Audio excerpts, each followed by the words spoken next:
I, Sara Zimmerman Duterte, do solemnly swear that I will faithfully and conscientiously fulfill my duties as Vice President of the Philippines.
Noong madaling araw ng November 23, 2024. Huwag kang mag-alala, ma'am, sa security ko. Kasi may kinausap na ako na tao. Sinabi ko sa kanya, kapag pinatay ako, patayin mo si BBM, si Lisa Araneta, at si Martin Romales. No joke. No joke. Nagbilin na ako, ma'am. Pag namatay ako, sabi ko, huwag ka tumigil, hanggang hindi mo mapatay sila. And then he said yes. Ang nasabing presko ni VP Sara ay ginanap sa loob ng detention room ng kanyang Chief of Staff na si Attorney Zulaika Lopez na nakadetain sa House of Representatives matapos itong ma-cite in contempt ng Committee on Good Government and Public Accountability. Ilang araw na naglagi si VP Sara sa House Complex, bagamat ilang ulit siyang pinakiusapan na umuwi na lamang para na rin sa kanyang seguridad. Inulit niya at kinumpirma uli ang banta sa isang media interview makalipas ang ilang araw. I already asked a person to take revenge against 3 individuals. May naunang pahayag din si VP Sara na nagsasabing nais niyang putulin ang ulo ni Pangulong Bongbong Marcos. Gusto ko tanggalin yung ulo niya ba? Imagine myself cutting his head.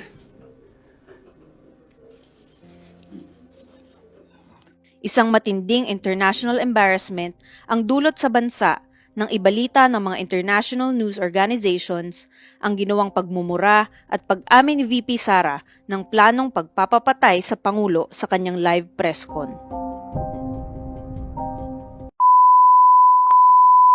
Ninyong lahat, Martin Romualdez, Lisa Marcos, Bongbong Marcos. Kabilang dito ang CNN, CBS News, Reuters, Al Jazeera, Hindustan Times, at Bangkok Post. Ang mga mapaghamong pahayag na binitawan ni VP Sara bilang pangalawang pinakamataas na opisyal ng bansa ay malinaw na act of terrorism at pag-uudyok ng sedisyon. Ang lahat ng mga paglabag na nabanggit sa Article 1 ng Verified Complaint for Impeachment ay malinaw na patunay ng betrayal of public trust, culpable violation of the Constitution, at other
AOM of COA, ikaw ang sumagot.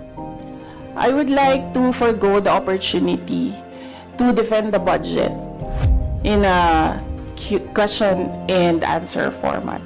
Dahil dito, si Vice President Sara Duterte ay unfit o hindi nakarapat-dapat pagkatiwalaang maghawak ng pondo ng publiko.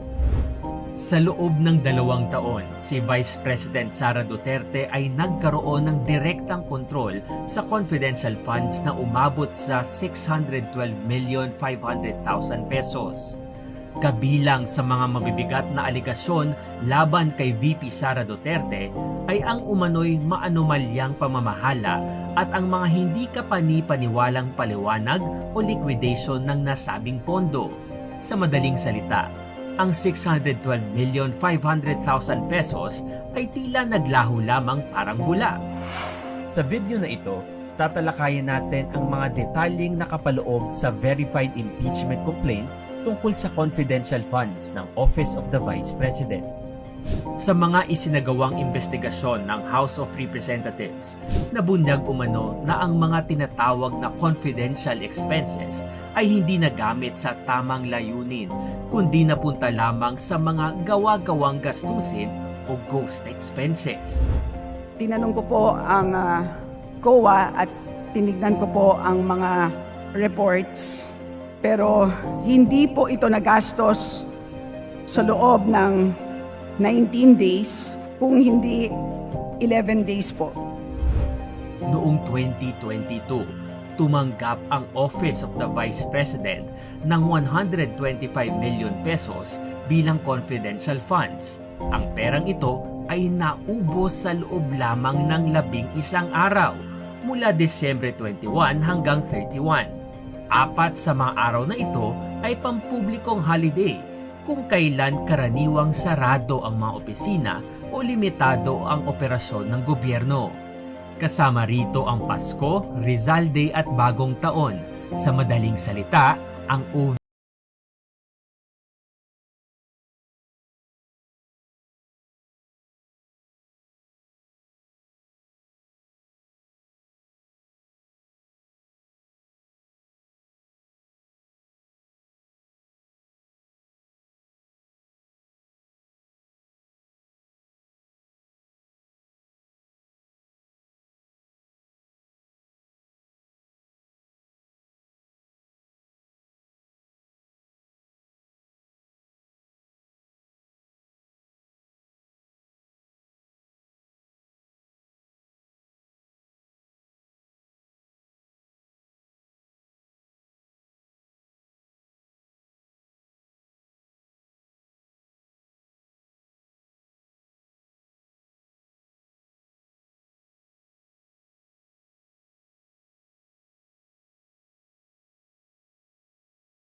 lubhang kahina-hinala at hindi makatwiran.